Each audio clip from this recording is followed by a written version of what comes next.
des festivités commence, j'appelle Madame la Ministre de la Culture, Roselyne Bachelot. Bonsoir, Madame.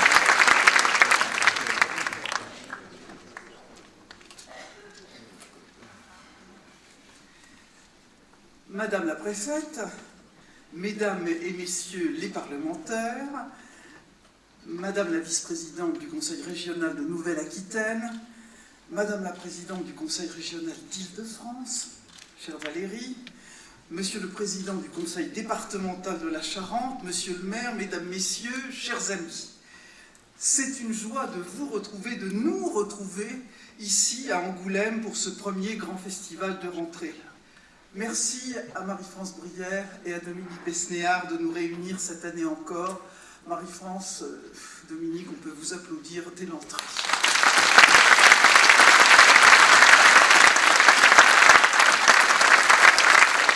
Car Angoulême, c'est un rendez-vous important, pour le public aussi bien que pour la profession. C'est la vitrine d'un cinéma francophone multiple, inventif, populaire, qui se nourrit de la diversité des cultures, avec cette année un focus sur l'Algérie qui nous a donné tant de beaux films. Les films que vous sélectionnez ici connaissent souvent une belle carrière. Angoulême est devenu le premier indicateur de la saison, un indicateur très scruté. Angoulême a même été l'an dernier une terre d'asile et de solidarité lors de l'annulation du Festival de Cannes, puisque vous avez accueilli les films de la Semaine de la Critique. Tous les créateurs et les programmateurs vous en savent gré. Cette année, quelle riche et belle sélection. La tâche sera délicate pour le magnifique jury présidé par Nicole Garcia, et je me réjouis de découvrir ce soir le film d'ouverture, Eiffel, de Martin Bourboulon. Mais auparavant, je tiens à vous dire deux mots d'abord sur cette rentrée qui, malheureusement, n'est pas tout à fait celle que nous avions escomptée ou espérée. Mais ensuite aussi sur les raisons d'espérer, et elles sont nombreuses. Oui, la rentrée est complexe pour le cinéma français. Je sais que l'inquiétude des salles, des distributeurs et de toute la filière est grande depuis le début de l'été, avec la mise en place du pass sanitaire il y a un mois. Le pass sanitaire est cependant un outil indispensable, je tiens à le redire, y compris du point de vue de la fréquentation des salles, car il va progressivement installer la confiance dans l'esprit du public. Dans la durée, c'est par ailleurs la seule alternative à la refermeture des lieux culturels, et je sais que beaucoup d'entre vous en sont convaincus, même si la nécessité, je le sais, de la part des salles de cinéma et des festivals, une grande capacité d'adaptation dans des délais très serrés, et je veux en remercier tous les organisateurs. Mais je veux surtout insister sur les raisons d'espérer. Depuis le début de la crise, à chaque étape, nous sommes le pays qui a le plus aidé le secteur culturel et nous allons continuer. Cet été, en effet, à mon initiative, le CNC a débloqué 90 millions d'euros d'aides nouvelles, particulièrement ciblées sur les salles, financées grâce aux dotations donc exceptionnelles de l'État. En outre, nous nous sommes engagés avec Bruno Le Maire à tirer d'ici la fin du mois d'août un bilan complet de l'impact du pass sanitaire sur la fréquentation et la situation du secteur.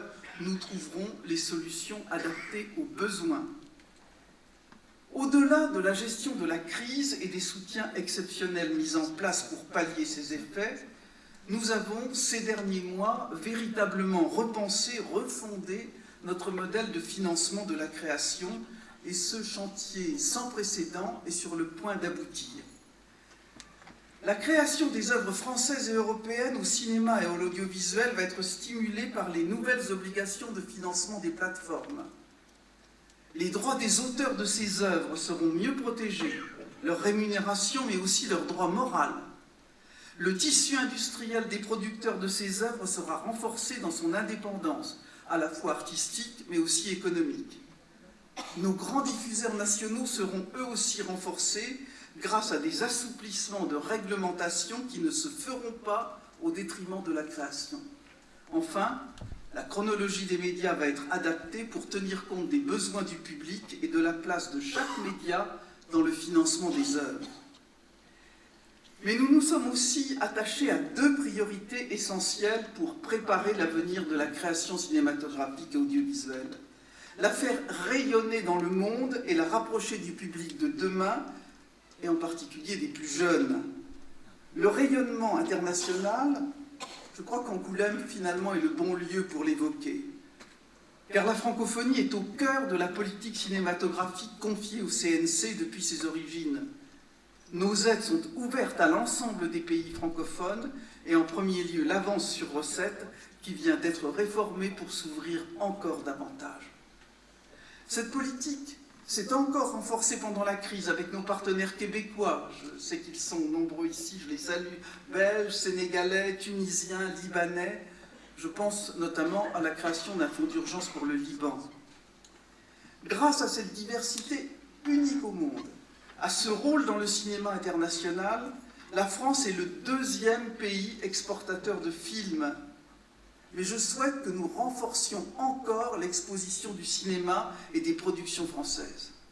Ce sera le rôle du nouvel Unifrance, qui a été créé cet été, doté de moyens grâce au plan de relance, pour conquérir des marchés, faire rayonner notre création et avec elle nos valeurs d'ouverture et de liberté dans la création. Le public jeune ensuite, nous devons lui donner ou lui redonner le goût du cinéma, l'envie d'aller en salle. Et parce qu'on ne naît pas cinéphile, mais on le devient, nous lancerons dès la rentrée 3 actions d'envergure pour enseigner à nos enfants cette culture magnifique. Nous allons étendre les dispositifs d'éducation à l'image de la maternelle au banc de l'université. En complément du Pass Culture, nous allons doter l'ensemble des cinémas des moyens de renforcer leurs actions en direction des 15-25 ans avec le fonds Jeunes Cinéphiles que j'ai annoncé lors du Festival de Cannes. Enfin, le CNC va lancer un grand concours d'écriture de séries auprès des lycéens sur tout le territoire. Voilà donc, en quelques mots, de quoi offrir aux créateurs et aux amoureux du cinéma des raisons supplémentaires d'espérer dans la création et la diffusion du cinéma dont Angoulême est la vitrine. Chère Marie-France, cher Dominique, bravo encore pour vos audaces, pour vos projets, pour votre passion. Ils justifient notre soutien sans faille. Aussi, j'ai l'immense plaisir de déclarer ouverte la 14e édition du film francophone d'Angoulême.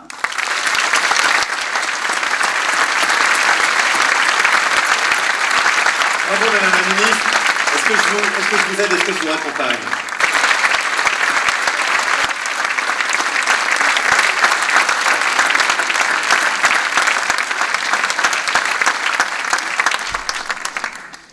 Bonsoir à tous.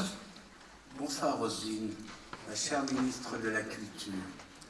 Bonsoir Valérie Pécresse, fidèle spectatrice du FFA et la présidente de la région Île-de-France. Bonsoir Jacques Lang, mon ami de toujours. Voilà, souvent je pense à vous quand je lis un livre, quand je lis en ce moment tout ce que vous avez fait, tout ce qui ressort.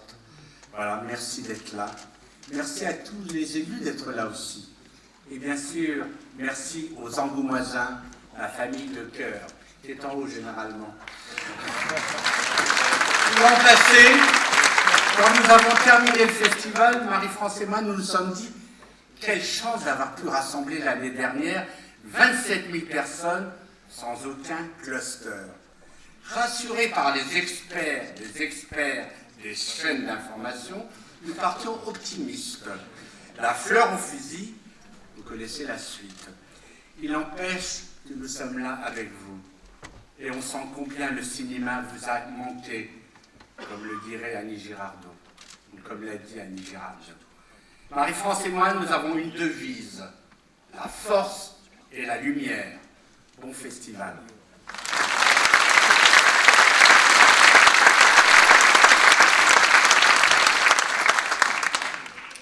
Alors moi j'ai une déclaration solennelle à faire, c'est pour ça que je mets mes lunettes.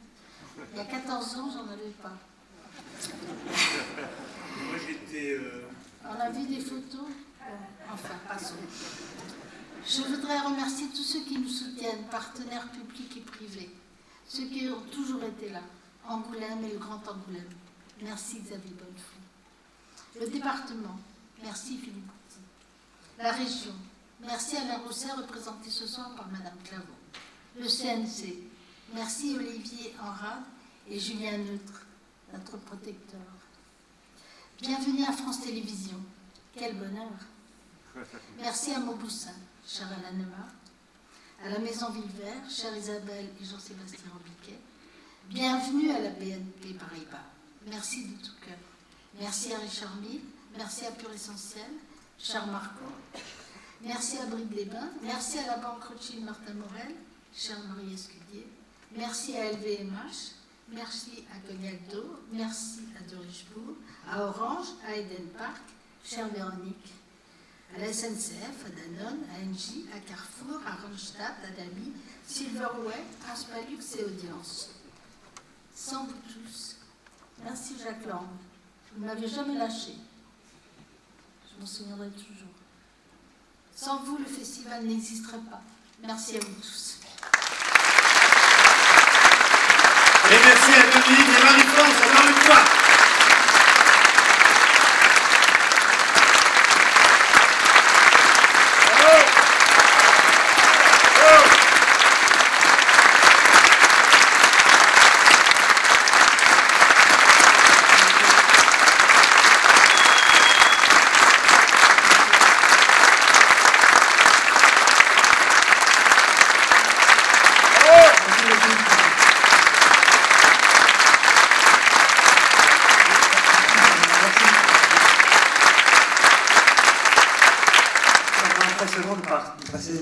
Parler après un tel florilège, nous allons essayer.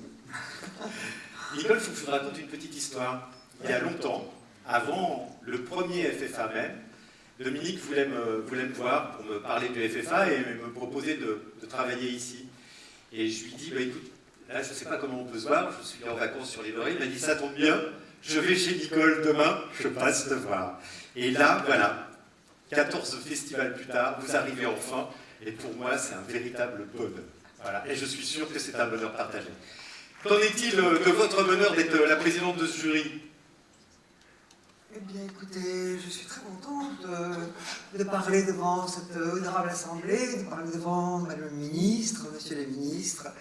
Je suis très contente de... oui, je suis contente comme quand on aime le cinéma et qu'on a confiance en lui, en sa pérennité, tout en sachant les obstacles et les épreuves qu'il rencontre. Donc, on se dit que des manifestations comme celle-là voilà, sont toutes bonnes à prendre pour faire vivre, pour arrêter ce conte qui était gravement immobilisé et que la vie du cinéma et de tous les autres arts d'ailleurs reprennent.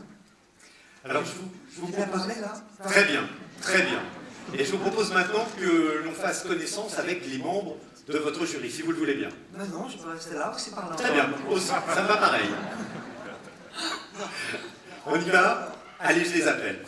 Il connaît bien Angoulême puisque cet ancien diplomate est aussi l'auteur de Quai d'Orsay, meilleur album de bande dessinée en 2013. Depuis, il a réalisé avec succès le thriller sous-marin Le Chant du Loup, Antonin Baudry. Les ondes de France Inter aux écrans de France Télévisions, cette journaliste de Paix en Charente a capté notre attention grâce à sa pertinence et son charisme, Léa Cadou. Donnez-lui une guitare, il devient Django, un match de filles qui entre en thérapie, un stéthoscope qui prononce le serment d'Hippocrate, il a un talent hors norme, Reda Kateb.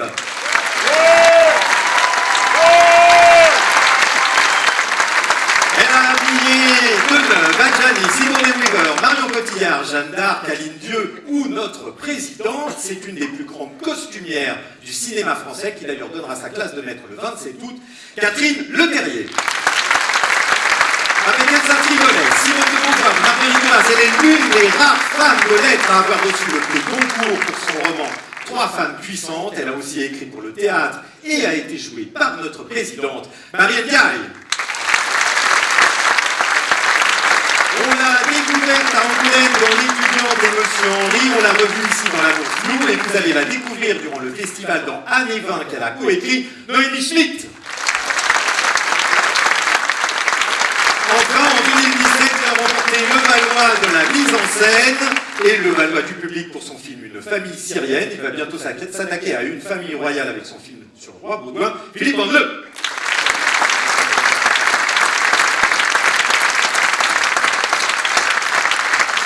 Le jury du 14e Festival du film francophone d'Angoulême, présidé donc par Nicole Garcia. Et vous le savez, votre mission, c'est de visionner les 10 films de la compétition afin de décider de votre palmarès. Et pour en avoir un avant-goût, je vous propose de faire demi-tour et de regarder l'écran.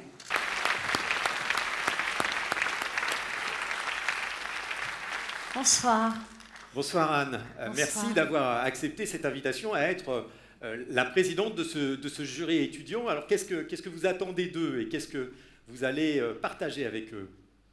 Alors moi, je suis très très touchée d'être la présidente du jury étudiant parce que je suis extrêmement curieuse de confronter mon regard au leur et de confronter mon regard à cette jeunesse et à ce cinéma de demain et de voir dans cette période de chaos, dans cette période qu'on vit aujourd'hui et les bouleversements qu'on subit, quelle est leur approche, quels sont leurs espoirs et leurs craintes, les incertitudes qui les habitent et de pouvoir, à travers les œuvres, en discuter et savoir qu'est-ce qui les motive aujourd'hui, quelles sont leurs positions.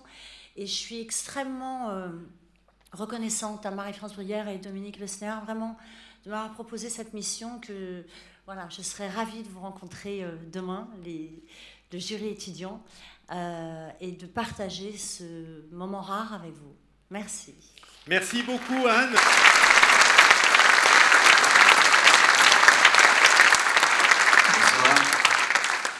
Cher Martin, quand on est un réalisateur qui a à son actif 7 films, 7 longs métrages, on est un jeune réalisateur, donc qu'est-ce que ça fait d'être déjà l'objet d'un focus au Festival du film francophone d'Angoulême? On se dit qu'on n'est pas si jeune que ça, déjà. Qu'on n'a pas un pied dans la tombe, mais que quand même une partie du chemin est parcourue. Et non, c'est beaucoup d'émotion d'être là, de voir tout ça, de voir ce travail, de penser à tous ceux et toutes celles qui ont travaillé avec moi sur tous les films. Alors vous allez présenter les films, vous avez commencé aujourd'hui, vous avez présenté... J'ai présenté Sage-Femme aujourd'hui. Sage-Femme, oui. Voilà, avec les deux Catherine. Et on parlera d'ailleurs de ces films demain lors de votre masterclass, oui. À 15h à l'Espace Franquin. Je vous encourage je vous invite à venir nous retrouver pour parler de ces magnifiques films.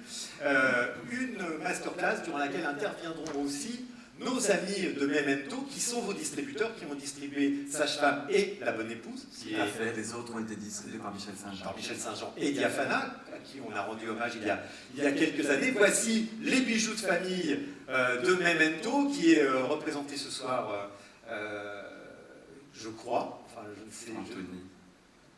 Oui.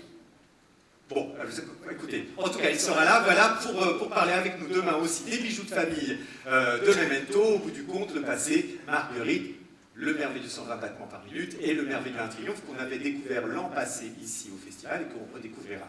Martin, je suis impatient de parler de cinéma avec vous demain, de parler de vos films. Allez redécouvrir ces films, ils sont absolument merveilleux. Martin Provost. L'équipe d'Eiffel, menée par sa productrice Vanessa Van Zuylen. Je vais également appeler Monsieur Jérôme Sédou à venir nous rejoindre sur scène. Quel plaisir, quel honneur. Martin Bourboulon, le réalisateur.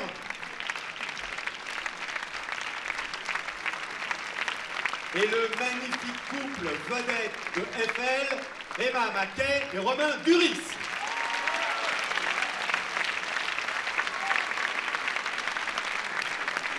Et avant de leur donner la parole, j'aimerais appeler avec nous sur scène Madame Larnaudy Eiffel.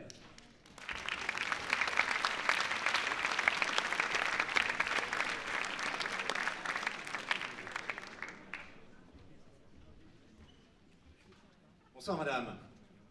Je vais vous confier mon micro. Bonsoir à tous. C'est en tant que présidente de l'association des descendants de Gustave Eiffel que je m'exprime ce soir. Et je tiens à vous dire combien nous, descendants, nous sommes heureux d'être là. Et je remercie l'équipe du film, les Cinémas Pathé, ainsi que les organisateurs de ce 14e Festival du film francophone à Angoulême, de nous associer à cet événement. Avant de découvrir le film, je dirais simplement quelle émotion nous avons eue d'entendre à nouveau battre le cœur de notre aïeul. Vous nous proposez avec talent une lecture de son intériorité. Vous rejoignez donc notre préoccupation de faire vivre sa mémoire. Peut-être davantage encore signifiez-vous non seulement le génie de son œuvre, son exceptionnel talent d'entrepreneur, mais aussi que la sensibilité, l'intuition, la passion ont été des ressorts intérieurs qui, très certainement, ont permis à l'homme de repousser les frontières du possible et de permettre l'incroyable aventure de la construction de la tour. La qualité de restitution de l'atmosphère dans laquelle il a vécu, la puissance d'évocation de ce chantier pharaonique sont des clés essentielles pour comprendre le pari vertigineux pris par Eiffel et rendre hommage à notre aïeul. Merci Romain Duris et Emma Maquet d'incarner aussi brillamment Gustave et Adrienne et cet amour de jeunesse qui, par une étrange coïncidence, sera suivi une génération plus tard du mariage du fils aîné de Gustave, Édouard Eiffel, mon arrière-grand-père, avec la nièce d'Adrienne. Le magicien du fer et l'homme sensible ne font plus qu'un ce soir, emportés par une très belle romance. Nous souhaitons donc longue vie et succès au film Eiffel. Merci beaucoup, madame. Alors, votre aïeul a vécu une aventure industrielle extraordinaire et artistique, parce qu'on peut le dire que c'est une œuvre artistique, la Tour Eiffel. Mais vous, je crois que c'est pas mal non plus, hein, comme dans le genre travail au long cours. Vanessa. Oui, alors justement, ça a été aussi difficile pour nous de monter ce film que Gustave Eiffel à faire sa tour. Mais je dirais encore plus, comme dirait Jérôme tout à l'heure, nous aurons mis plus de temps à sortir le film que Gustave à la finir. En tout cas, nous sommes très très heureux d'avoir un vrai public, d'être ici. C'est assez extraordinaire. Et je suis extrêmement fière de cette équipe magistrale, portée intensément par Romain et Emma pour Adrienne et Gustave, notre génial réalisateur Martin et mon coproducteur à qui je passe le micro, qui a été extraordinaire aussi. Monsieur Sédou. Alors, juste un mot pour dire que l'idée de faire un film à partir de la vie de Gustave Eiffel, ça existe depuis très longtemps. Et le film est passé de main en main pendant plus de 10 ans, largement, et il a été sauvé par Vanessa. Alors j'en profite, parce que Vanessa, elle a un message à transmettre. Elle est très fière que Marina soit là.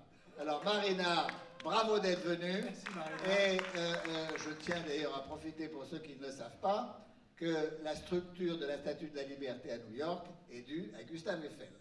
Alors, donc, Gustave a fait beaucoup de choses.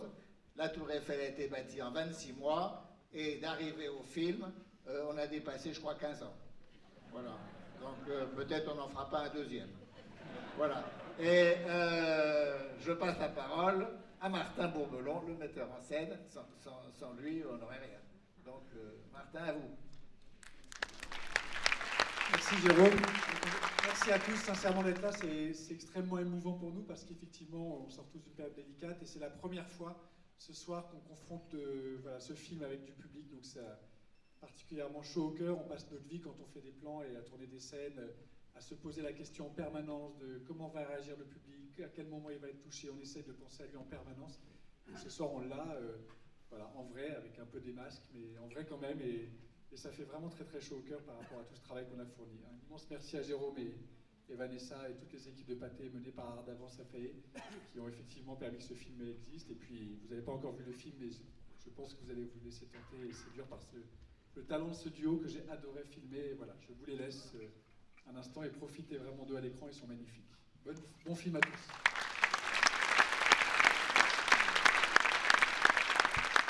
Emma, c'est votre baptême du feu, comme on dit dans le cinéma français, et puis au festival d'Angoulême. Vos impressions? Le trac? Oui, un petit peu, beaucoup. Mais en tout cas, non, on est très très heureux, comme vous l'avez tous dit, on est très heureux d'être là et de voir des vrais gens dans une vraie salle de spectacle. C'est quand même dingue et inespéré. Donc, ouais, je ressens juste beaucoup de fierté et beaucoup de joie d'être ici et de pouvoir partager ce film avec tout le monde. Donc, merci beaucoup d'être là. Ça fait vraiment plaisir. Et on espère que vous allez aimer le film.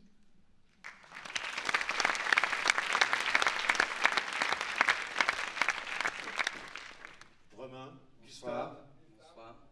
Bah non, mais moi je rejoins ce que disent mes camarades, que c'est un peu fou après ces périodes compliquées où on est un peu dans des bulles, chacun, d'un coup on est face à vous et toutes nos questions, nos doutes, on fait tout ça pour ces moments-là. Donc je suis très heureux d'être là et j'espère que ça va vous plaire. Et si ça vous plaît, n'hésitez pas à le dire, car le film sort maintenant, on le sait, le 13 octobre, c'est bien ça? C'est bien ça. Le 13 octobre, voilà. Vous êtes donc les premiers à le voir. Merci encore à l'équipe de Eiffel pour ce film absolument époustouflant. Merci d'être venus et merci à vous et bon festival, bonne soirée, bonne projection. Bon film à tous.